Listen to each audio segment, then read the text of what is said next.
Halo teman-teman, jumpa lagi ya dengan saya tetap di channel Yulili. Kali ini saya akan berbagi aja bagi teman-teman yang mungkin lagi nggak kerasan sama majikannya super rewel mungkin, majikannya super jahat mungkin, ya kita nggak tahu ya, alasan kan masing-masing. Terus nggak bisa menyelesaikan kontrak sampai 2 tahun. Jadi alternatifnya kalau kita nggak mau ganti rugi ke majikan 1 bulan gaji, teman-teman itu wajib untuk memberikan yaitu surat notis.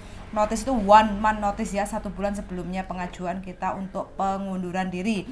Jadi biasanya simple aja untuk surat notis itu seperti ini. Ini bisa versi masing-masing ya. Biasanya saya pakainya seperti ini. Jadi lembaran seperti ini kita bisa tulis sendiri atau kita bisa minta sama agensi atau biasanya sama organisasi itu juga ada, atau nggak tahu KJRI menyediakan atau tidak, saya kurang tahu kayak gitu ya. Yang jelas agensi pasti ada, organisasi pasti ada kayak gitu ya. Kurang lebihnya seperti ini tapi versi masing-masing. Jadi kita harus dan wajib untuk memfotokopi 3 lembar ya, fotokopi 3 lembar. Satu buat kita, satu buat majikan, satu buat imigrasi atau agent kayak gitu ya. Jadi 1 month notice ini pertama kali kita harus kasih ke majikan karena kita bekerja memberitahukan bahwa kita mau resign itu ke majikan.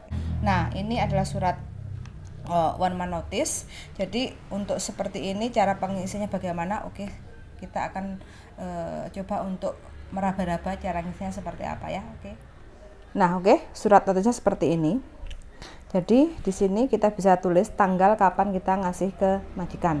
Kita kasih contoh aja, tanggal 1 bulan 10 tahun 2023. Terus habis itu ini adalah I, itu nama kita sesuai paspor atau Hong Kong ID. Nama kita Mawar, contoh ini sebagai contoh.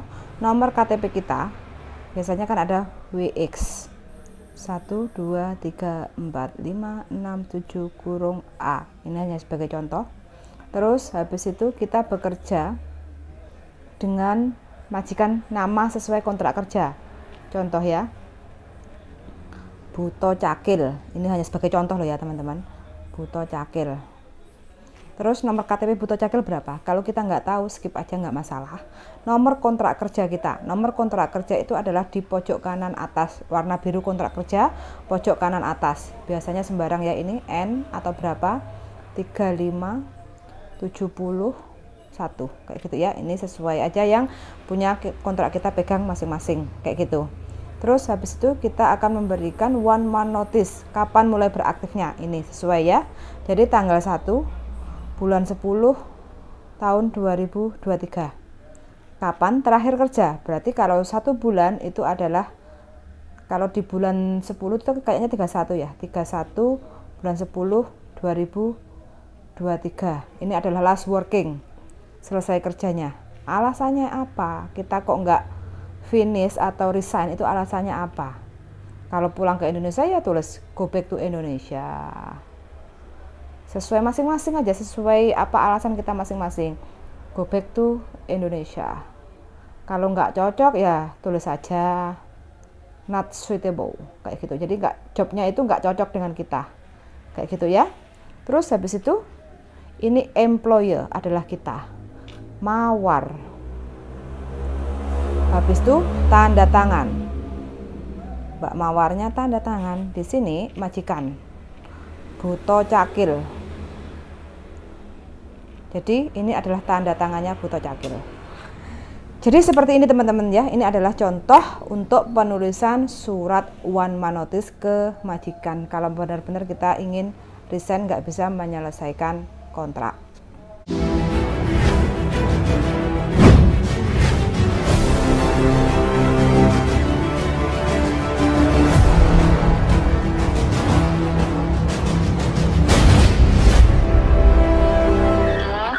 Berjumpa lagi bersama saya Wong Ganteng sak donya. Mohon untuk tidak disebutkan nama dan identitas karena ini percakapan akan saya masukkan ke dalam konten. Bagaimana ini?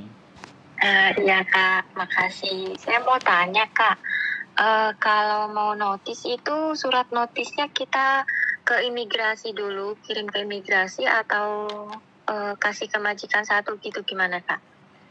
Surat notis itu sebenarnya bisa langsung 3 ya Mbak.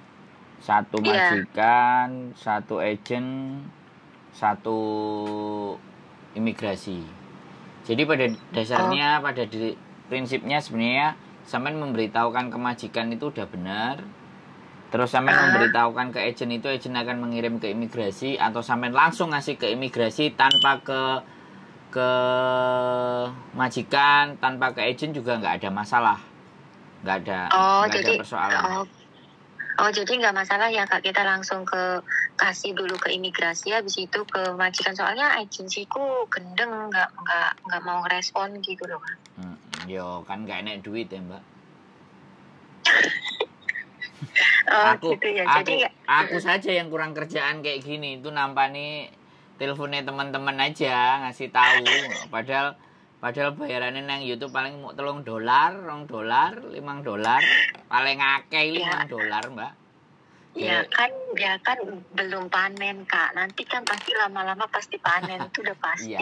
Iya maksud saya gini loh, yang kurang kerjaan itu yang kita memberikan sesuatu buat teman-teman. Jadi pada prinsipnya kalau menurut saya break itu sebenarnya hak. Jadi terserah sama sampean mau ngomong ya, kalau sampean ngomong sama majikan itu kan adabnya memang begitu, karena dia kan majikannya, sampean harus kasih tahu, dia harus tanda tangan dan tidak tanda tangan pun sebenarnya nggak ada masalah. Mau tanda tangan lebih bagus, enggak juga nggak masalah. Nah, cuman yang harus sampean penting adalah ketika sampean langsung ke imigrasi, usahakan di belakang itu ada lampiran reason, alasan kenapa sih sampean ngebreak. Kadang orang ngebreak itu alasannya cuma sekotak kecil itu kan. Nah, kalau sampean ada di belakangnya atau sampean cepret isolasi, jadi dia membaca gitu. Jadi sampean punya reason, sampean punya cerita. Kenapa sampean ngebreak itu? Kalau bisa bahasa Inggris lebih keren. Kalau nggak bisa bahasa Inggris, kalau nggak bisa bahasa Inggris ya bahasa Indonesia. Habis itu ya sudah, di HP kan ada translate, tulis aja bahasa Indonesia, keluar bahasa Inggrisnya, tinggal disalin. Caranya kan seperti itu. Siapa lagi? Nah itu seumpama nih Kak, saya kan mau notisnya di bulan 10, berarti di bulan 9 itu saya masukin surat notis ke imigrasi gitu ya Kak? Boleh. Sampean kalau masukin ya ke imigrasi, sampean tulis tanggal, sampean mau keluarnya tanggal berapa, kan one more notice kan, namanya one more notice. Nanti setelah sampean kirim ke imigrasi, kalau direspon sama imigrasi dalam 2 minggu, dia itu ngirim surat ke majikan. Ke alamat majikan itu ngasih tahu bahwa, weh, CC-mu kan mau keluar. Itu kalau sampean ke imigrasi langsung. Tapi kalau sampean ngasih ke majikan, nah majikan nanti yang ngirim ke imigrasi atau dikasihkan ke agent suruh urus. Jadi nggak ada masalah. Tapi kalau sampean kepingin majikan sampean nggak ya nggak apa-apa, masukin aja ke imigrasi. Nanti imigrasi ngirimin surat majikan, CC-mu finishnya entek tanggal sakmene loh, karena CC-mu minta break. Nah, baru dia kaget, Nah, gitu kan. Nah, suratnya kan pasti ada di kotak box gitu kan. Nanti dia akan nanya-nanya ke sampean. Kalau sampean iyalah, aku pokoknya mau keluar gini, wis nggak ada reason, kamu mau jelasin A, B, C, D, E, F, G, H, I, J, pokoknya aku resign. Nah, ya sudah. Tapi kalau misalnya sampean ngomong, ternyata nego-nego, oke, ya silakan kamu laporan ke imigrasi untuk manjangin saya lagi gitu. Karena surat sudah disuratkan, kalau dia masih mau panjang, dia harus kirim surat lagi ke imigrasi kan gitu. Oh ya, tapi tetap kita harus keluar ya Kak, ya kalau maksudnya kita udah masukin ke imigrasi itu, ya, di tanggalnya itu. Makanya kalau majikannya mau, dia akan memperjuangkan. Jadi sampean nggak jadi, ada surat balik lagi, aku udah urus ke imigrasi gitu kan.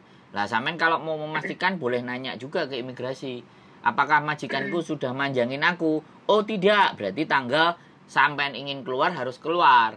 Tapi kalau iya majikanmu tetap nahan dirimu, belum bisa, jadinya kamu harus terus gitu. Tapi kalau majikan nahan terus kitanya udah nggak bisa, pasti ya makanya saya nggak mau, tetap saya nggak mau gitu aja. Dia kirim surat, saya tetap nggak mau. Sampean juga telepon ke imigrasi. Gitu ya, tetap kita resign ya Kak. Masalahnya ini kan masih saya kuat-kuatin. Tangan saya sebelah kiri kan ada benjolan, Kak. Masalahnya angkat pasien itu, waduh, nggak sesuai sama job gitu, Kak. Nah, di job saya itu kan bersih-bersih. Nah, waktu interview emang jaga dia, cuman kan katanya kan nggak ada angkat-angkat. Ini badannya gede banget, Kak. Nah, ini benjolan di tangan saya udah makin sakit gitu. Kalau malam itu, waduh, sakit banget. Soalnya kan istirahatnya juga malam jam 2 gitu. Dulu waktu interview sampean nggak ngerekam kan? Enggak. Nah, itu masalahnya. Enggak ngerekam. Makanya ini pelajaran buat teman-teman semuanya yang nonton konten saya ya. Kalau interview sebaiknya kalian rekam. Untuk pembuktian kalau misalnya terjadi kayak gini nih. Job tidak sesuai dengan interview, job tidak sesuai dengan kontrak. Iya, Nah, ini kan pihak sampean yang dirugikan kan. Tapi kalau sampean bisa, lho awakmu biyen lho ngomongin koyo ngene, kok aku dadi saiki kerjane koyo ngene. Gak jane lambemu genah apa ora sih? Nah, kan kayak gitu, bener nggak saya ngomong? Iya, soalnya udah saya, maksudnya udah saya kasih ke majikan. Saya tanda tangan jobnya ini, sampai di sini tasau. Kenapa sampai sini saya jagain, maksudnya orang stroke. Saya udah kayak begitu. Terus dia jawabnya, ya kan interview udah saya jelasin gitu. Ya saya nggak tahu ya, saya tanda tangannya jobnya tasau. Saya bilang gitu aja, Kak. Lah, karena interviewnya kan nggak sampean rekam. Iya, makanya itu. Ayo, aku terus kan kudu piye? Ayo. Ya udah, Kak. Berarti nggak jadi masalah ya, saya langsung ke imigrasi pasti. Oh iya. Nggak ada persoalan. Pokoknya, jadi sampean ini bukan persoalan yang berat. Kalau memang sudah mutusin break ya break aja, no problem. tetap tiket itu majikan yang tinggi. Wajib, tiket wajib, ya kan. Uang saku 100 ke bandara wajib. Terus habis itu sampean ada tanggungan uang cuti nggak? Cuti sampean masih ada berapa? Nah, itu wajib dibayarkan. Sampean harus tahu hitungannya. Ya itu nanti agensi atau ada pihak yang dampingin atau gimana, Kak? Loh, ya sampean ngerti nggak hitungannya? Oh, nggak paham aku. Lah, sampean nggak ngerti hitungannya terus piye aku jal. Itu gimana, Kak? Loh. Uang cuti itu gimana maksudnya? Nah, ya makanya sekali lagi saya nanya, sampean ngerti sendiri nggak hitungannya? Kalau enggak, kalau majikan sampean baik ya udah wis. Silakan ke agent, kamu urusan sama agent di sana. Semuanya udah tak kasihkan ke agent kayak gitu ya baru sampean ke agent. Tapi kalau sampean bisa tahu hitungannya dengan sendirinya kan nggak apa-apa. Begitu hitung-hitungan di sini, makanya ngejak hitung-hitungan mending memang di agent. Oh, gitu ya. Jadi kalau hitung-hitungannya ngejak di agent kan enak. Ada saksinya agent. Jangan tanda tangan gitu loh. Jangan tanda tangan sendiri tanpa ada saksi dari agent. Bahaya. Nanti sampean nggak tanda tangan, ternyata duitnya nggak dikekno, nah masalah kan. Oh gitu ya. Iya, makanya diselesaikan di agent tanggungan semuanya. Nah segera, kalau bisa diselesaikan, kalau nggak bisa diselesaikan lapor ke labor. Oh gitu ya. Siap. Berarti kita kirim notisnya ke imigrasi, kasih ke majikan 1, terus habis itu kita konfirmasi ke agensi gitu ya, Kak ya? Boleh, itu sangat sopan sekali kalau bisa begitu. Kan saya harus ngajari sesuatu yang sopan gitu kan. Iya. Saya pikirannya begitu juga gitu, Kak. Jadi ke imigrasi, majikan sama ke agensi gitu. Ya udah, Kak. Ini terima kasih banyak ya, Kak, untuk waktunya ya. Gitu semoga aja. Semoga Kakak sama Cik Yuli sehat-sehat ya. Banyak membantu.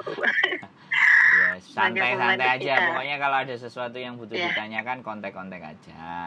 Ya, Bisanya bantu cuman kayak siap, gini, Kak. Mbak. Nggak bisa ngasih duit, ya wis gini. Oh, udah alhamdulillah ya Allah, Masya Allah udah ada orang-orang baik ya, Masya Allah. Bisanya ngajak makan, ya. bisanya ngajak makan soto atau lodeh di rumah, itu pun kalau mau datang. Kayak kemarin. Insya Allah nanti, Kak, kalau saya udah mau ini, saya insya Allah mau ke situ deh. Oke, ditunggu ya, Mbak. Sama teman saya. Iya, sama-sama. Ya. Salam buat Cik Yuli. Salam buat Cik Yuli ya. Oke, semangat. Waalaikumsalam. Bye-bye. Oke, buat teman-teman semuanya, break kontrak itu hak ya, memutuskan atau terminate kontrak itu bisa hak pribadi teman-teman, juga hak pribadi majikan. Jadi selama memang tidak kuat dan mau break ya sudah. Yang perlu dipikirkan bukan persoalan breaknya, tapi setelah break apakah kita siap, apakah kita oke, apakah kita mampu untuk bertahan. Nah, itu yang mohon dipikirkan lebih lanjut. Tapi kalau sudah siap, sudah ready untuk go ya sudah, santai saja. Sekali lagi keep stay tune my YouTube channel and see you next video. Bye bye.